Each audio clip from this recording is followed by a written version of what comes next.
Hello, everybody. Welcome to our MFGA forecasting tool webinar today.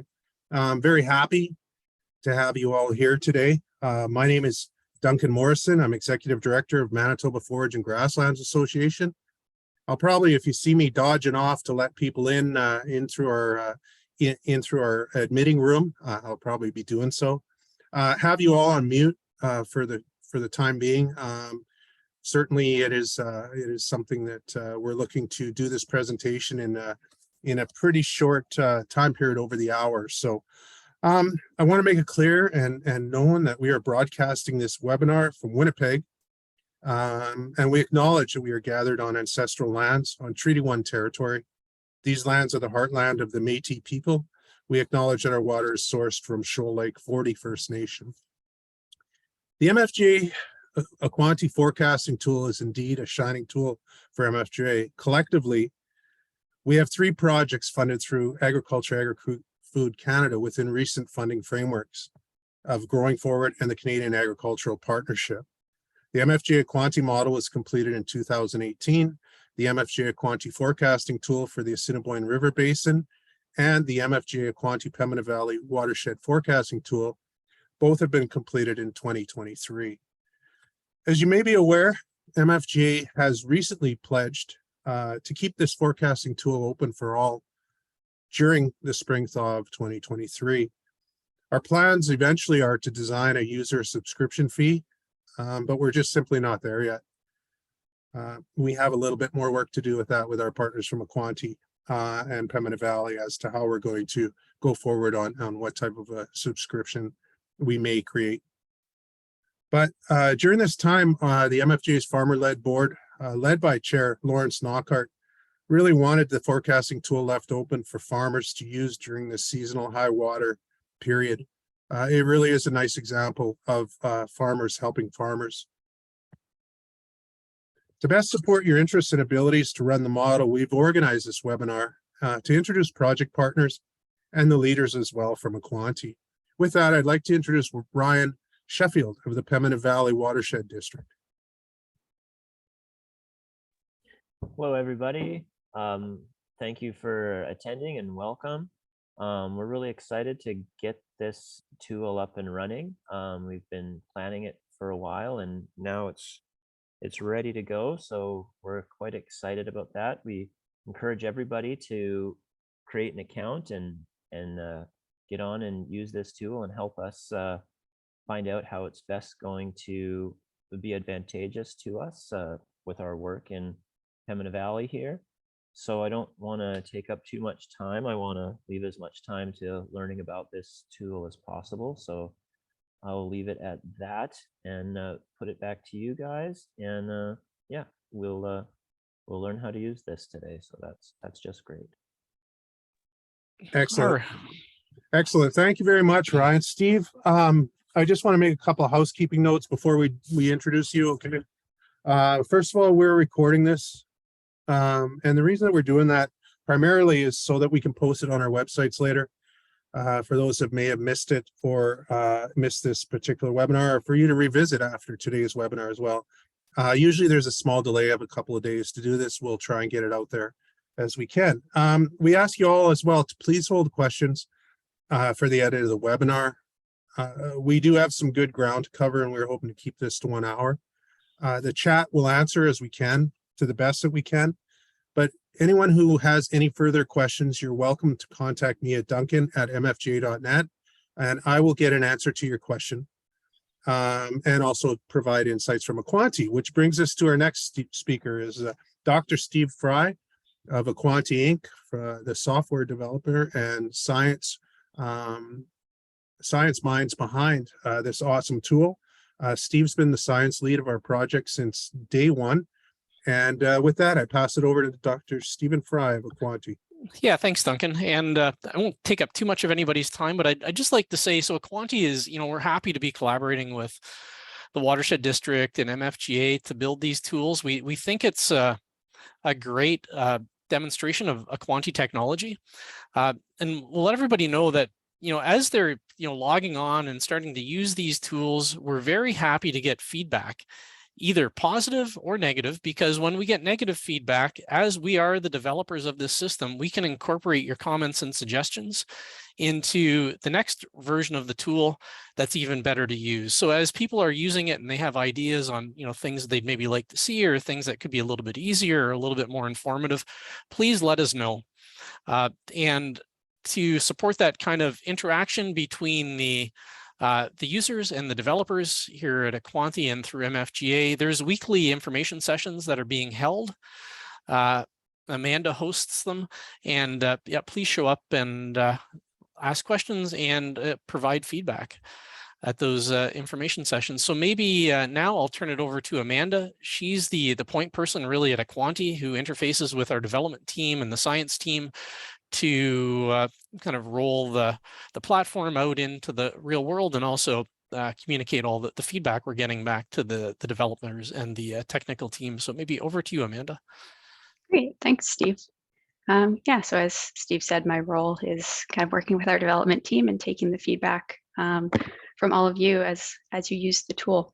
So what I'm going to be doing today is doing a screen share to walk you through signing up and basically getting oriented with the tool itself. So from the start to finish, I'll walk you through all the major features. And once you have any questions, we'll address those at the end. So if you go to waterforecast.mfga.net, it's currently open to create a trial account. So if you go to our sign up page, fill in your name, email, create a password, you can sign up to create an account. So as I already have one, I'm just going to sign in instead. So after you sign into the platform, you'll be taken to this home page. So your first time logging in will look a little bit different than what I have, as I've already added a bunch of areas of interest to my account. But when you do log in, you will see these two main feeds, Assiniboine and Pembina, listed. These are the two what we call our forecast feeds. So these are all of the watersheds that we have hydrologic forecasts for. And then listed below that, we have what we call areas of interest. So these are areas that are specific to you, the user. So if you create an area within your account, it'll only be available in your account. Nobody else has access to that. So you can, draw your farm or whatever particular area that you want to take a look at some more detailed information on, and that will be saved specific to your account. So on the left-hand side here, we also have a few more pages. If you want some more information on the background of the tool or any of, kind of technical terms, or if you want to even just give us feedback directly, you can enter that information here.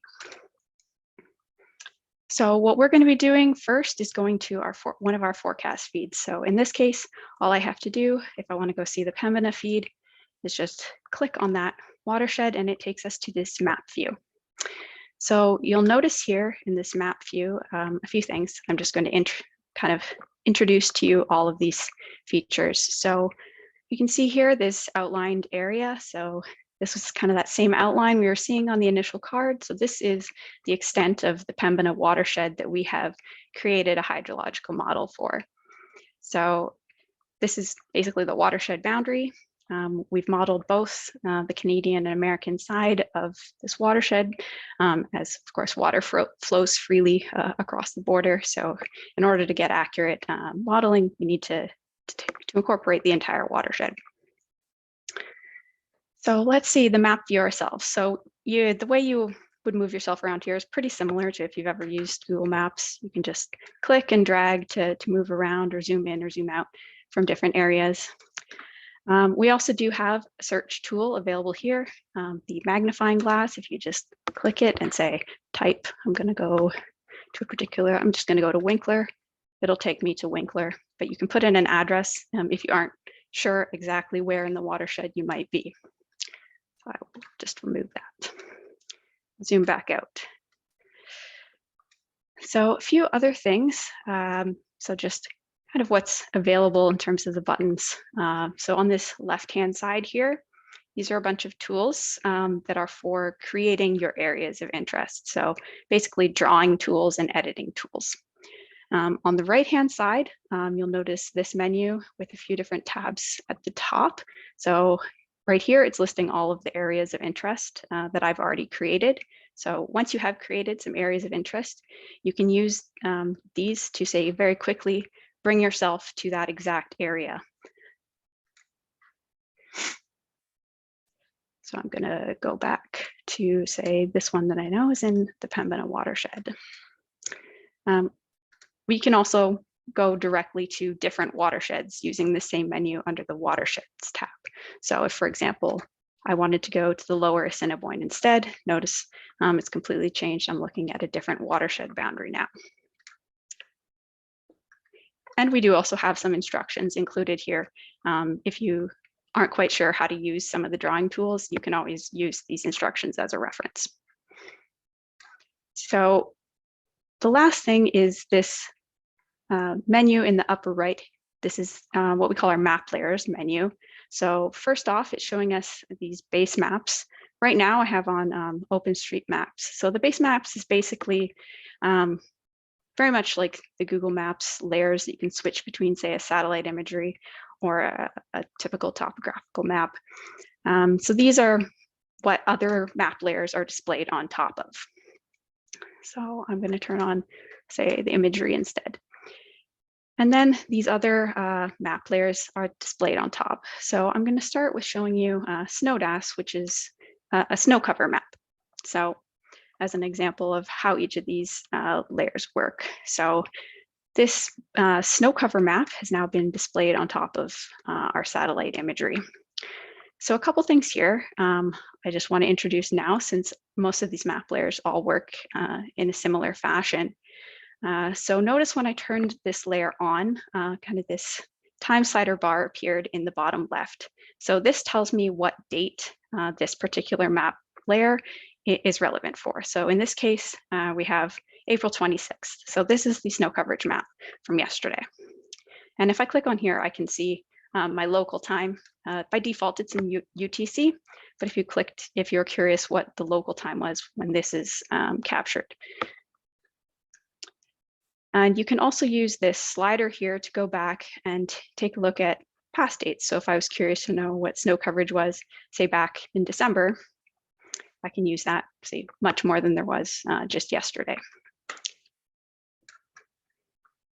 As well, when this layer popped up, we also have this this little box in the bottom left, or bottom right, sorry, that showed up. So we have the legend telling us what the colors mean, as well as this slider. We can adjust how opaque the layer was. If you were curious to, say, zoom in and take a look at a specific field, you could see these in relation to each other without having to turn the layer off.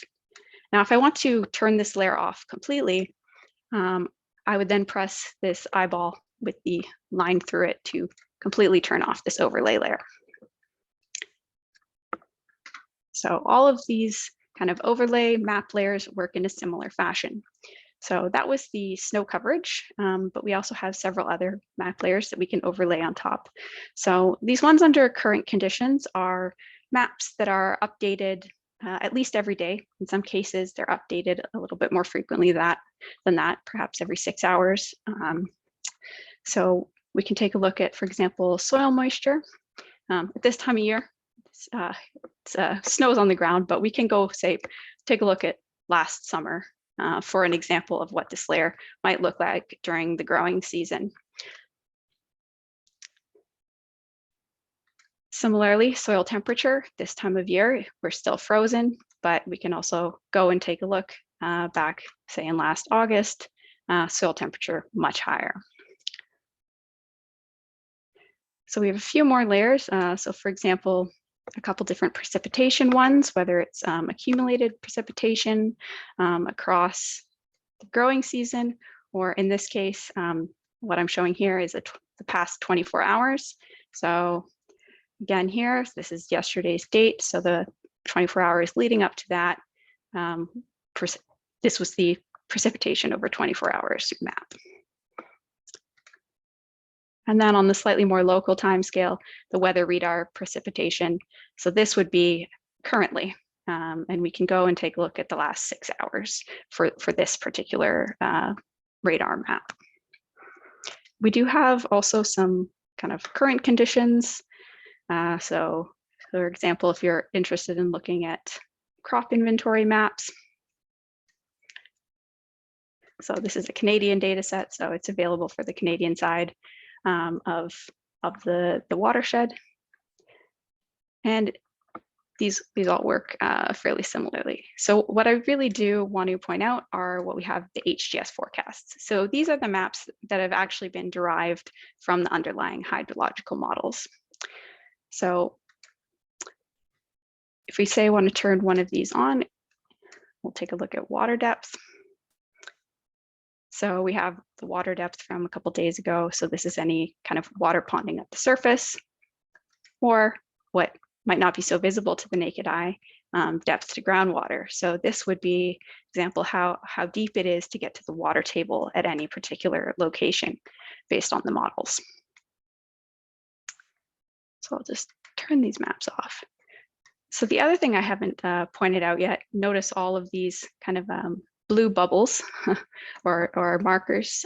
These are also can be toggled on and off through this map view. So these are, in this case, the stream flow gauges. So I can just toggle them off from here, toggle them on from here. And this is where I can see a few more details of some of these hydrologic forecasts. So if I click on one of these markers, it brings up both the observations and the hydrologic forecast for that particular station. So in this case, I've clicked on this station just below on the Pembina River below Crystal Creek. So you can also take a look at this exact station metadata where the data observations are coming from if you're interested in that. But what I want to point out here about the plot, so this black line is the actual observed values from this particular station. And then the red and green is our hydrologic forecast or the predictions of the model based on the inputs from here. So the red line represents, I guess, the background to this. We do, so for these forecasts, we input several different weather forecasts and run several different versions of the model that produce, say, slightly different expectations based on how much precipitation is in the forecast. So we're giving you both kind of the middle expectation, the median value, as well as giving you both the 10th and 90th percentile, the range of where we expect those values to go from the next 7 days. So this forecast started on April 25th and forecast 7 days forward from there. So something I also want to point out for each of these stations, we have this tab called Snow Water Equivalent. So what this is showing us, notice right now it's showing starting in October up till current day. So what this graph is showing us is how much snow was on the ground upstream of this station throughout the entire winter season. So starting in November or so, we started accumulating snow up until this peak around April 5th, 6th, 7th or so, and then noticed a massive amount of basically melt before there was a slight accumulation again. So something interesting to think about is, if we had been looking at the forecasts, say back in April 7th, what would they have said in terms of where we saw the stream flow going at that point? So we can actually go back and take a look at forecasts from around that time. And we noticed that, from that date forward, we were expecting quite an increase in the flow rates from that day forward. So that's kind of example how the snow water equivalent can be used to give you an idea of, what your future stream flows will be based on snow melt. So as this is kind of a fully integrated model, that means what we've done is we're having predictions at every point in the model itself, not just where we have gauges. So if you're interested in a particular area of land, you can also just click on any single point that's within the watershed boundaries to bring up the forecast for that specific location. So I've clicked on a point where, say, I have farm or land that I'm managing. And this is bringing up a forecast of water table position. So we've anchored it to say from today's value, where do we see the water table going over the next 7 days? So we expect slight increase and then kind of back to where we are now. We have similar graphs for how much water depth we expect there to be at the current location, how much exfiltration, recharge, and saturation. So saturation would be if you are interested in soil moisture. How do we expect the soil moisture to be changing over the next 7 days? So not only do we have the 7-day forecast, I want to point out how you can toggle between the forecast modes. So by default, you'll always be seeing the 7-day forecasts when you first log in. However, we do also run 32-day forecasts. So if you're interested in kind of a longer time period, we will be running those as well. So every day there will be a new 7-day forecast. However, these 32-day forecasts will only be updated every week. So if I toggle between the modes under this button, I can then bring up, say, here's a 32-day forecast for this particular station. So instead of just the next week, I can see where we expect things to go for roughly the next month till the end of May. So I'm just gonna toggle this back. So everything that I've shown you so far is completely accessible to you without having to create any areas of interest. However, if you are interested in some more like satellite imagery or a few metrics more particular to a very specific area, you can create what we're calling an area of interest for your account. So notice there's a couple blue boxes here. So these are a couple that I've already created. So if you just click on them after they're created, it brings up a variety of different tools that will be available to you. So I'll just show you how you could create one yourself. So we have the satellite imagery on here. So say we'll pick maybe one of these quarter sections if we want to create a new area of interest. You have the option of which type of drawing tool you want. If you're just drawing, say, a quarter section or section, the rectangle tools, it's the most straightforward to use. You just click on one corner, drag and release, and you've created your area of interest. So you don't have to do anything beyond drawing it. It is automatically saved. You can, however, name it if you wish, so it's easier for you to reference it in your list on the right-hand side here. So I could just call it my new farm, something like that.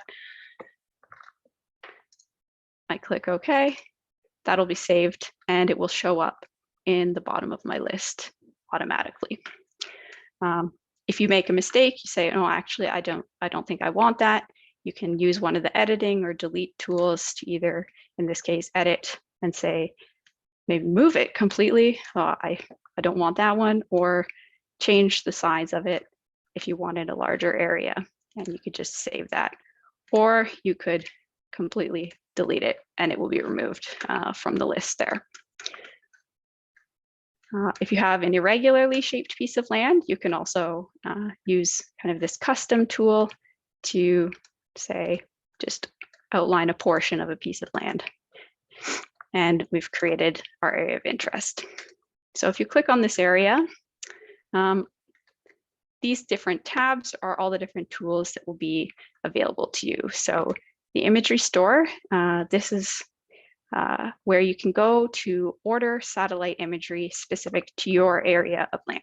So you can get recent satellite imagery, say within the last week or so, but you can even go back several years if you're interested to see how that piece of land has changed over time.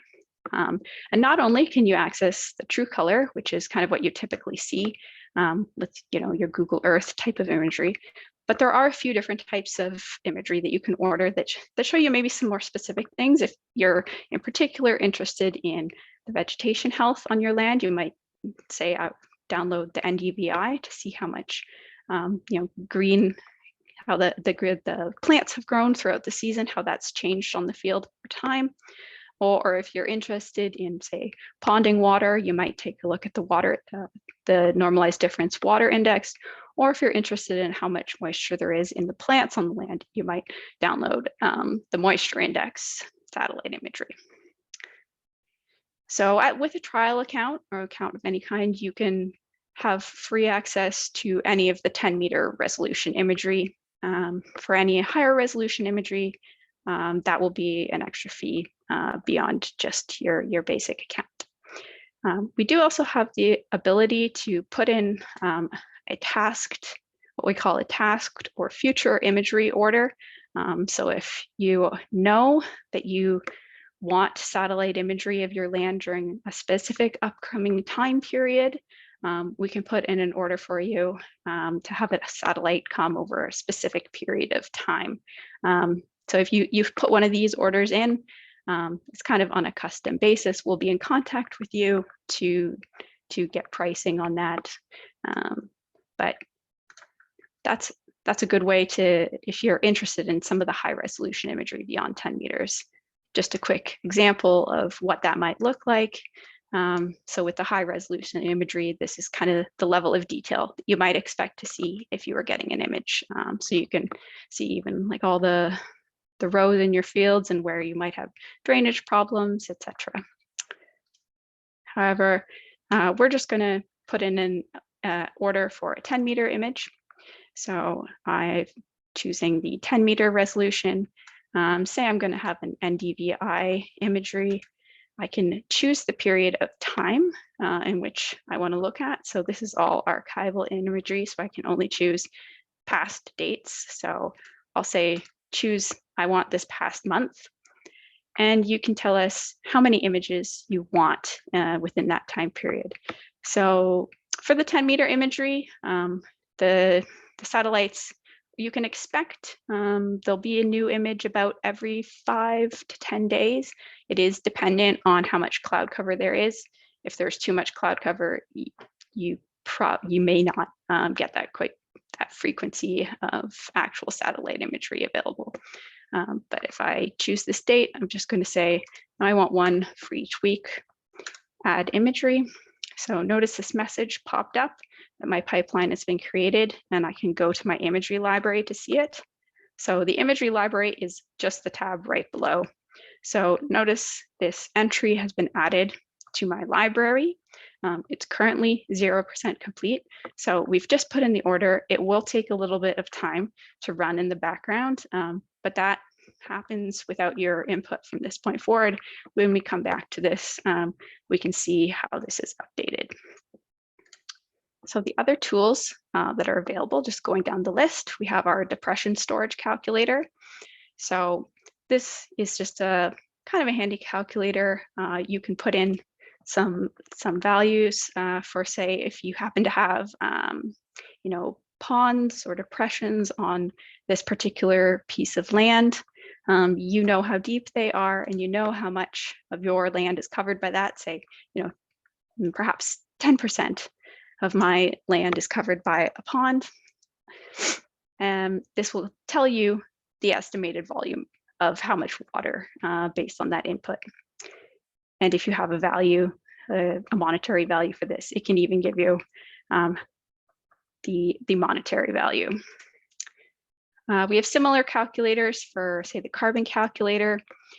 So this could give you an idea of, if you're planning to change some of the management practices on your land, help you kind of just ballpark some estimates of how much carbon you might be able to store on that land. So this would be based on, your own tests on your own land. So say there's just under 1 meter thickness of soil, and you're farming 90% of that particular piece of land. You've done a soil test, and there's currently 1.3 for your initial soil carbon levels, and you estimate that you'll be able to increase this to say 1.5 by changing some management practices. We'll put in some values here. So this can give you an estimate of, what the value of carbon might be if you were to implement that beneficial management practice. We'll go next down the list. So the precipitation tracker, it'll just take a moment to load up here.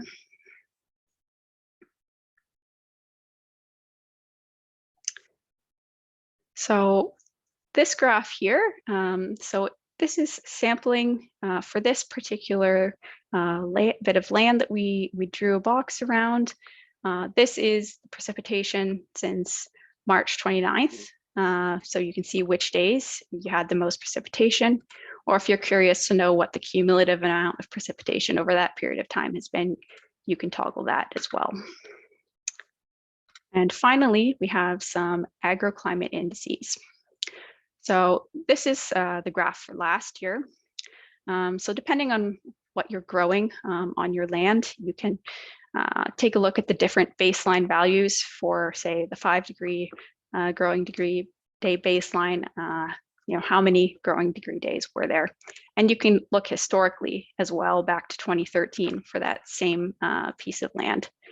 So there's no data yet for 2023 as we're not quite into the growing season yet, but this can give you kind of some historical context, compare year over year where we are this year compared to previous years. Can also, excuse me, not sure what happened there. But basically we can toggle through each of those graphs to take a look at past years. So let's just check in on our order. So we did receive one NDVI image for the month of April. There we go. So let's, and if we want to remove this, we would just close the bubble. So I'll give you an example of one where we did have multiple results returned. So this was a search during the growing season last year, also of NDVI imagery. So similar to the map layers, this time slider in the bottom left is telling us the date and time that this particular image was collected. So this is from August 8th. And the last one in our range here was towards the end of September. So notice significantly as we get to the end of September, the image is much more orange rather than green, as things have been harvested or dried out, etc. So I'll just show you. I can toggle between a few different types of imagery. So this is the NDVI, so that's our green index or vegetation index. But we also do have NDWI. So in this case, so we're looking at the water index. It's not showing up very well, but I'll show you the NDMI. So this is also a moisture index. So this is from back in May. So notice back in May, not fairly dry compared to say in July. So much more plant matter with moisture in it on July 2nd compared to May in this particular year.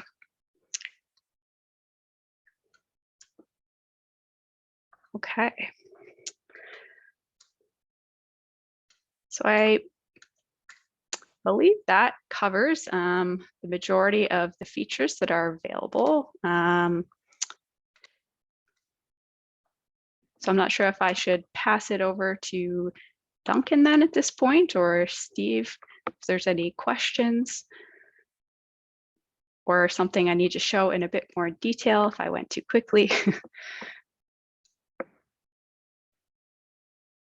Yeah, no, that was great, Amanda. Maybe what we'll do now is, we'll take any questions that people have. I gotta unmute them as they're going through this. So if people raise their hands, that would be really helpful in that front. And unless Stephen has something to say.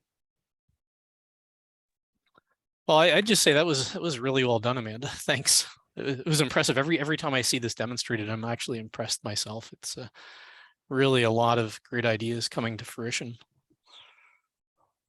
But happy to hear what others think across the audience today.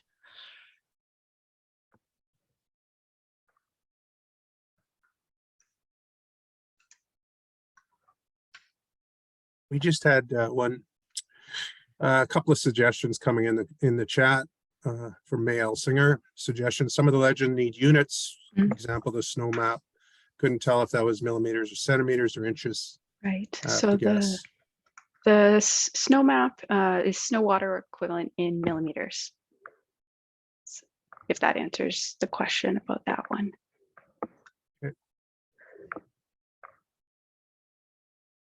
Okay, yeah, it appears to be a screen thing, so that's good. Also, there was another, someone else was going to bring forward a question that must be formulating. Excellent presentation, Amanda. This is not by far, because I've seen I've seen updates of this throughout, but it's really, the detail is amazing, and certainly it is a very positive. It's just I haven't seen something quite like this before. So and maybe there's others out there, but this is really impressive. Nicely done.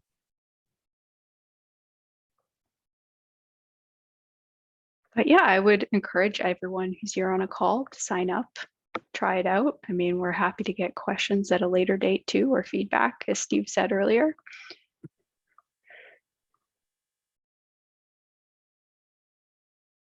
Okay, Amanda has we are starting to get a few more questions. Okay, just hold on here. Amanda, or I'm sorry, Victoria says, thanks, Amanda, for this demonstration. Where can we find the metadata of the rasters? What's the level of accuracy of the rasters that are generating the rasters? So if we're referring to the forecast maps, so these ones, for example, let me just see here.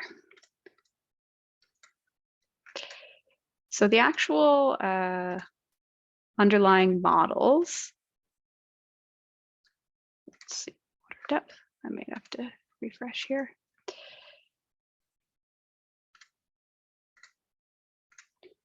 So if we mean the actual raster outputs from the models, so I believe that these have been, they're being displayed as about 100-meter grids, but the underlying model mesh is a bit coarser than that.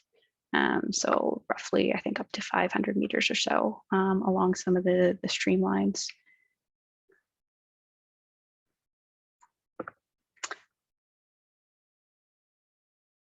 Okay. In terms of metadata or like a source for that, these are ones that are, generated by the model itself. But we could post somewhere, say, the underlying data sets that were used to build the actual models. So that is something we could post. We could add it to, say, one of our information pages, either the glossary or how to start, as additional information as what's used to generate the forecasts. No, that's really good. And again, just to follow up what we said at the beginning too, is that if we don't answer your questions to your level of hope today, please do feel free to follow up with us via email. That was a great answer, Amanda. Thank you. Kayla from has to say, great job. It is coming along nicely. What areas is this all available in? Right. So what it's available for right now, we're just looking at the Pembina watershed, but it is also available for the entirety of the Assiniboine River Basin as well. So we have split that into 15 other sub-watersheds, kind of similar area to the Pembina. So you can see the same kind of data for any of those other watersheds as well. Yeah.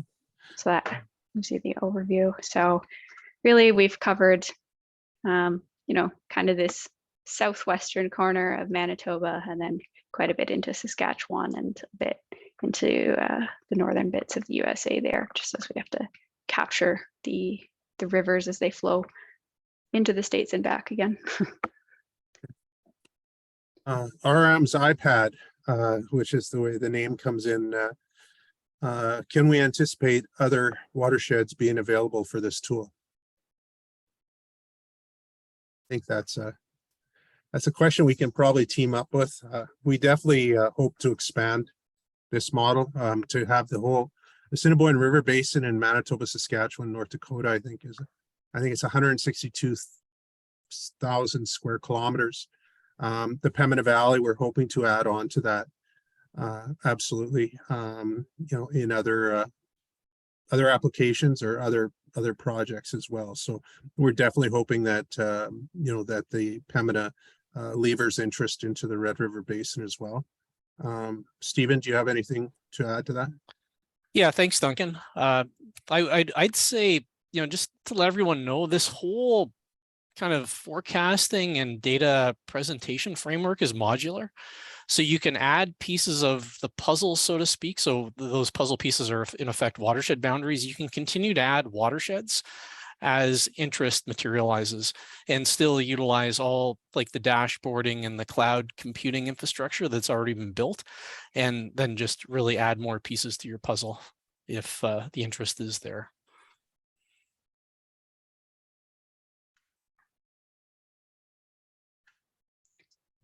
And I think someone asked if the tool can be used in other areas of the province. So, I mean, technically the area of interest tools can be used outside of the watershed boundaries. However, none of the hydrologic forecasts would be available.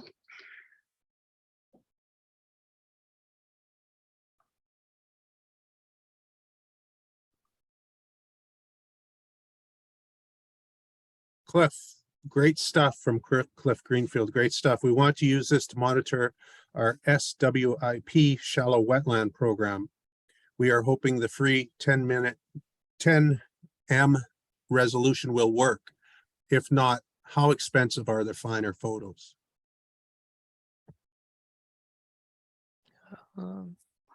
I can probably answer this just based on some preliminary testing we're doing for the Assiniboine West Watershed District, and we ordered a range of different resolutions for some imagery, and I guess the final price isn't completely decided upon yet, but I can give you some ballpark. So you can order about 48 square kilometers of 30 centimeter resolution imagery for about $2,000 to $3,000. So that's for 48 square kilometers. That's a big chunk of land.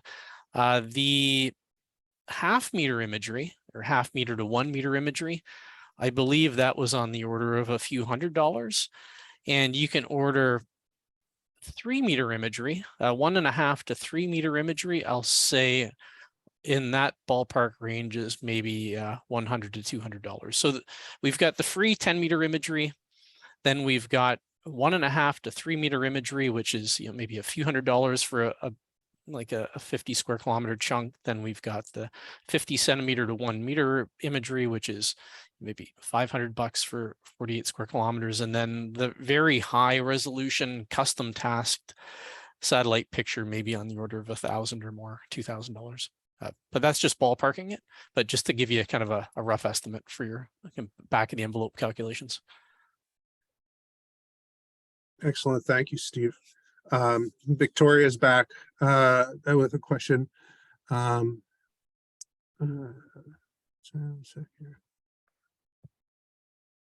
the static data, e.g. the annual crop inventory, will you be interested in uploaded the previous year's data so that one can do some comparisons? Oh, yes, I guess I didn't cover that in detail. So say, for example, for some of these that do have a new data set every year, so the annual crop inventory, So far, we don't have 2022's map in here, but we do have all of the previous years back to the inception of when this was started back in 2009. So you can say, go take a look at a piece of land, hover over it, tells you what was planted, and you can check on that over the years, how that's changed. And we will be updating it with the new data set when that's been made available by AAFC.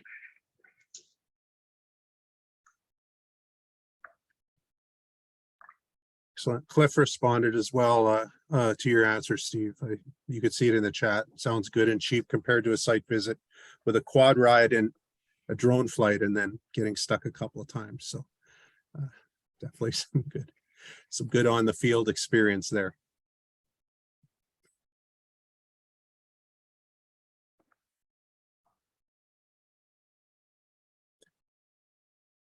Okay, well, I think you've done an awesome job again. Please, if anyone wishes to follow up, I think you can see the dedication from Stephen and Amanda to make sure that everyone understands this to the levels that you feel comfortable with.